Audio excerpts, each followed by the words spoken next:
Falar do Bolsonaro e do bolsonarismo é fácil demais. E se você me perguntar fácil por quê, Heleno?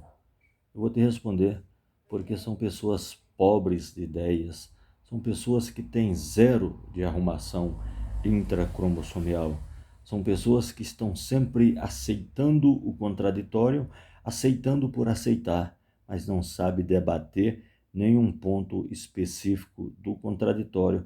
Se você perguntar para um bolsonarento o que é contraditório, ele vai dar um Google porque não sabe te responder. São negacionistas, são reacionários, são valentões, se medem pelo nível de testosterona. Eles preferem terem ombros largos do que um cérebro pensante, um cérebro ativo, consistente e coeso, que consiga arrumar as ideias para um debate sadio e politizado. Os bolsonarentos, eles falam mal de todo mundo, mas principalmente dos petistas.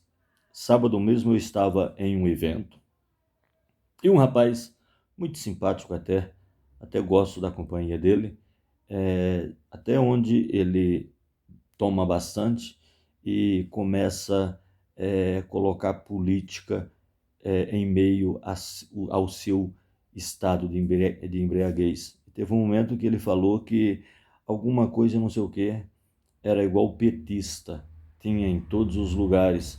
E eu evitei entrar nessa cruzada com ele, porque ele já estava bêbado, estava assando churrasco, estava com algumas facas, e eles são violentos, mesmo quando estão desarmados, quer dizer, são bravateiros. Quando você aperta o nó da gravata deles, eles abrem a boca, eles choram porque são frouxos por natureza. Eles seguem direitinho a cartilha do mito deles. O mito que saiu do hospital ontem porque se escondeu em Brasília dizendo que estava doente com medo da justiça, mas precisamente com medo do Alexandre de Moraes. E esses bolsonarenses, eles têm na ponta da língua. Eu acho que eles sonham,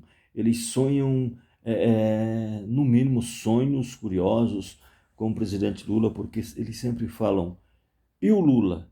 Você entra em qualquer debate político, eles falam, e o Lula? E o Lula? E o Lula? Pensando bem, eu acho que grande parte dos bolsonarentos que falam mal do Lula, eles gostam do Lula por algum motivo. Não à toa, o presidente Lula se reelegeu pela terceira vez nas urnas eletrônicas, ganhando do Bolsonaro.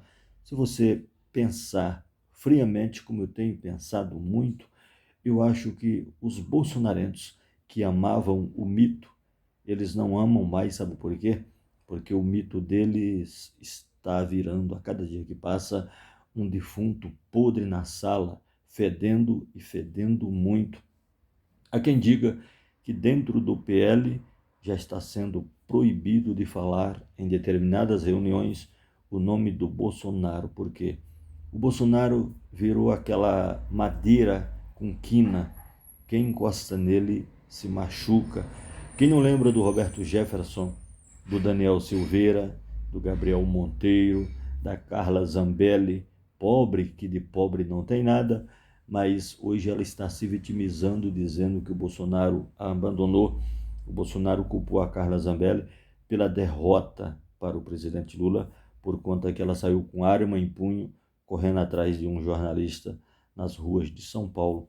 Eu estava lá pertinho aquele dia. Foi a maior confusão. Você vê um Paulo Bilinski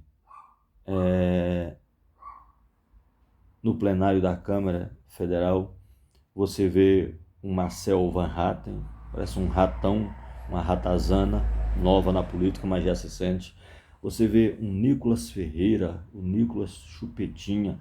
Falando em coisa ruim, não que eu gosto de coisa ruim, eu gosto de coisa boa.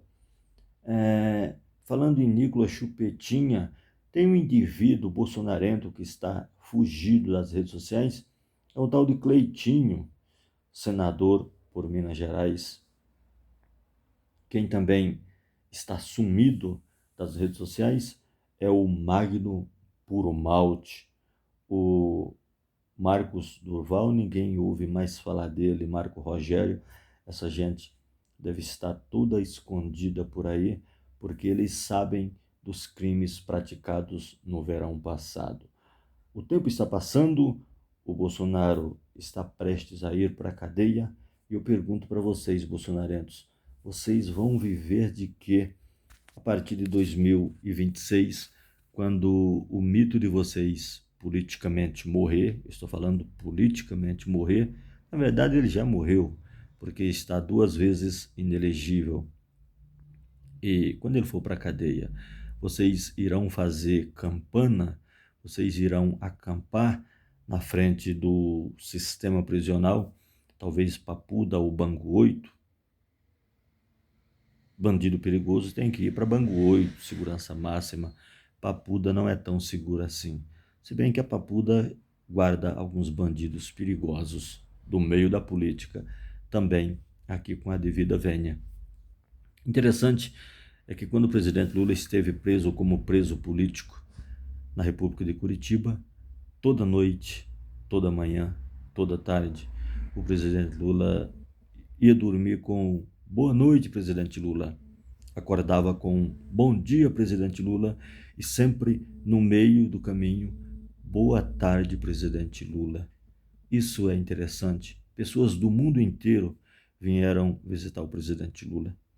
Mesmo assim, ele ficou preso, como preso político, repito, 580 dias na República de Curitiba, porque ele virou a mina dos olhos do marreco de Maringá, do Sérgio Moro, do canalha do Deltan Dallagnol e dos procuradores da Lava Jato, que acredito que foi a única coisa boa que o Bolsonaro fez, foi ter encerrado, acabado a Operação Lava Jato, e acabou com Sérgio Moro também como político, e indiretamente acabou com Deltan Dallagnol, que parece uma putinha do Bolsonaro, que sempre que ele grava um vídeo chega falando que o Bolsonaro não é criminoso, tal qualmente aquele jornalistazinho da Jovem Pan e da CNN, Caio Coppola, que volta e meia leva um sacode do Dr. Cardoso. Então, essas pessoas, a cada dia que passa, se distanciam mais da realidade em que vivemos. Eu falo nós em que vivemos, nós que somos da esquerda reflexiva. Eu tenho muito orgulho de fazer parte dessa esquerda reflexiva do Brasil. E aqui no Brasil de plantão, não tem lugar para o fascismo, aqui não tem lugar para bolsonarista que gosta daquilo que é fácil. Se você deixar sua carteira fácil, os bolsonaristas levam. Se você deixar o seu celular fácil, os bolsonaristas levam também. Eles gostam de vida fácil, de vida boa. Tanto é que o vagabundo do Bolsonaro, agora aqui aumentando o tom de voz e sendo mais grosseiro com as palavras, o vagabundo do Bolsonaro nunca trabalhou na vida. Quando ele era deputado federal, nunca trabalhou, nunca aprovou nenhum projeto, mas recebia dinheiro das emendas, enriqueceu seus filhos, depois colocou seus filhos na política como profissão de fé, corrompeu suas ex-mulheres, se envolveu com todos os esquemas que favorecia ele, falando assim de modo financeiro, se é que você entende. Mas transparente, impossível, né? O Bolsonaro, quando estava na presidência da República, e foram 4 anos, gente, aquele vagabundo safado trabalhava uma média de 3 horas por dia. Isso da terça à quinta, porque às vezes na segunda ele estava andando por aí nos finais de semana de jet ski, não dava tempo de chegar em Brasília. Na quarta ele não trabalhava, na quinta ele não fazia nada, na sexta-feira ele já viajava para algum lugar para receber propina, fazer alguma coisa, típico de quem é bandido, e no sábado e no domingo ele estava sempre por aí fazendo as famigeradas motociatas dele. Então, se tu gosta de bandido, continua se dizendo de direita, de centro-direita, e apoiando o Bolsonaro e o bolsonarismo. Se tu gosta daquilo que é coerente, busca o lado certo, segue o caminho que acho que você precisa, se não descobriu ainda, você precisa descobrir o caminho que deve ser seguido, que é o caminho do não para o ódio, não ao desamor, não a falta de respeito. Ame as pessoas, queira o bem para as pessoas, que certamente a força criadora, o universo, irá te mandar tudo aquilo que você emana, você tem de volta. É a chamada lei de causa e efeito ou a lei do retorno. Eu sou Heleno Culeto e você está no Brasil de Plantão. Nosso canal está crescendo, estamos chegando aos 30 mil inscritos. Se inscreve aí, grande abraço e a gente volta.